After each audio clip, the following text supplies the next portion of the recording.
में आप सभी संस्कृत के सुधी पाठकों का हार्दिक स्वागत एवं अभिनंदन है। मित्रों, आज हम भाषा विज्ञान से बहुत महत्वपूर्ण वन लाइनर क्वेश्चन आंसर लेकर के उपस्थित हुए हैं। तो ये कहीं न कहीं परीक्षाओं में पूछे गए हैं, बहुत महत्वपूर्ण हैं। तो आप सभी लोग ध्यानपूर्वक याद करेंगे। पहला है, वैदिक भाषा अवेस्था भाषा के सबसे निकट है। तो एक क्वेश्चन पूछा गया था कि वैदिक भाषा किस भाषा के सबसे निकट है। तो वैदिक भाषा अवेस्ता भाषा के सबसे निकट है। फिर विचार जब ध्वन्यात्मक होकर होठों पर प्रकट होता है तो वह भाषा कहलाता है। किसका कथन है? प्लेटो का कथन है। भारोपी भाषाओं को मुख्यतः दो भागों में बांटा गया है।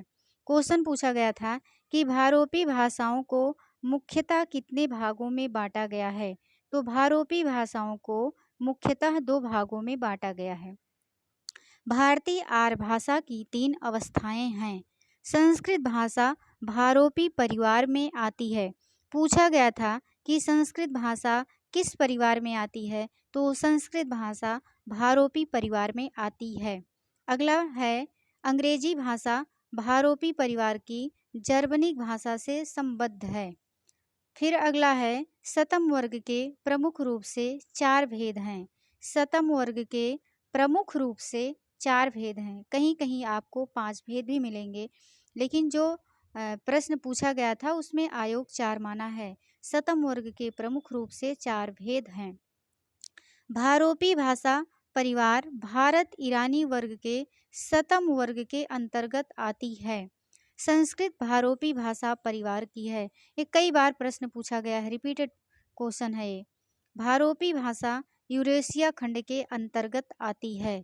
भारोपी शब्द का प्रयोग सर्वप्रथम थॉमस यंग ने किया था। भाषा की उत्पत्ति का मूल कारण ध्वनि है। भाषा विज्ञान में यो हे हो सिद्धांत भाषोत्पत्ति से संबंधित है। यो हे हो सिद्धांत किस प्रसंग में आया है? भाषा का उद्भव। सुस्मिल्स ने भाषा की दैवी उत्पत्ति सिद्धांत का समर्थन किया था।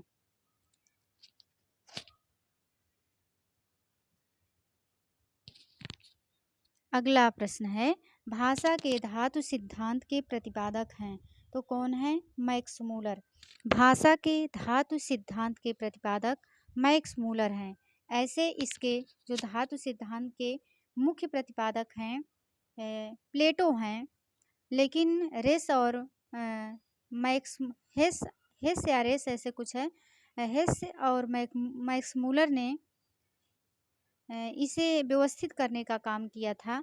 तो ऑप्शन में मैक्स मूलर था, प्लेटो नहीं था। आयोग मैक्स मूलर माना था। तो तीनों नाम में से जो भी रहेगा ऑप्शन में, तीनों नाम नहीं रहेगा, कोई एक नाम रहेगा। तो आप ऑप्शन के हिसाब से अपना उत्तर सही करेंगे। तो भाषा के धातु सिद्धांत के प्रतिपादक हैं मैक्स मूलर। समन्वय सिद्धांत के प्रतिपादक हेनरी स्वीट हैं। रणन सिद्धांत के मूल प्रवर्तक हैं प्लेटो। देखिए क्वेश्चन फिर आगे पूछा गया है, अगर तीनों नाम में से जैसे मुख्य प्रतिपादक अगर पूछा जाता है या मूल प्रवर्तक माना जाता है तो इसके मूल प्रवर्तक प्लेटो हैं। अगर प्लेटो ऑप्शन में ना रहे, हेस या मैक्स मूलर रहे, क्योंकि इन्होंने इसको व्यवस्थित करने का काम किया था, तो उनको लगाएंगे। वैसे तीनों नहीं रहेगा ऑप्शन में। हिंदी भाषा की उत्पत्ति सौरसेनी अपभ्रंश से हुई है। दिगंबर जैन आगमों की मुख्य भाषा सौरसेनी थी। मराठी आधुनिक भारतीय भाषा के अंतर्गत आती है। अवेस्ता भारतीय आर्य भाषा के अंतर्गत आती है। मागधी मध्य आर्य भारतीय भाषा है। आर्मीनी शतम वर्ग की भाषा है। संस्कृत भारत यूरोपीय परिवार की मुख्य भाषा है।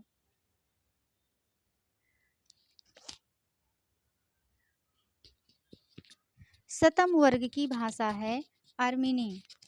चीनी भाषा किस प्रकार में आती है? तो चीनी भाषा अयोगात्मक प्रकार में आती है। यह संश्लिष्ट भाषा है। भारोपी एकाक्षरी भाषा है चीनी। बस हम उत्तर लाए हैं, चारों ऑप्शन नहीं लाए हैं। संयोगात्मक भाषा है संस्कृत।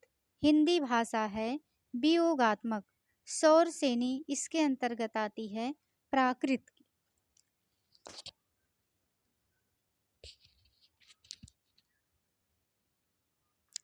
पाली भाषा प्राचीन काल में किस नाम से प्रसिद्ध थी? मागधी। अवेस्था भाषा है ईरानी। द्रविड़ परिवार की भाषा है कन्नड़। श्लिष्ट योगात्मक भाषा है संस्कृत। बोडो भाषा अस्ति। तिब्बती बर्मी। संस्कृत किस तरह की भाषा है? श्लिष्ट योगात्मक। संथाली अस्ति। ऑस्ट्रो एशियाई। मणिपुरी भाषा अस्ति। तिब्बती।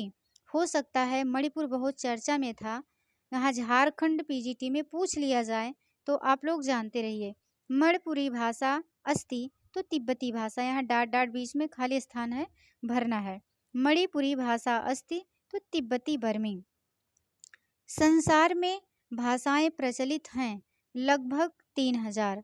संस्कृत से सीधा संबंध है प्राकृत का। अवेस्ता भारोपी परिवारस्य कया शाख्या संबद्धा अस्ति? तो भारत ईरानी शाख्या। मराठी भाषा किस भाषा परिवार की है? भारोपी। तो आज के लिए बस इतना ही। ये बहुत महत्वपूर्ण क्वेश्चन है। मिलते हैं किसी दूसरे वीडियो में। नमः संस्कृताय। जय हिंद, जय भारत, वंदे मातरम।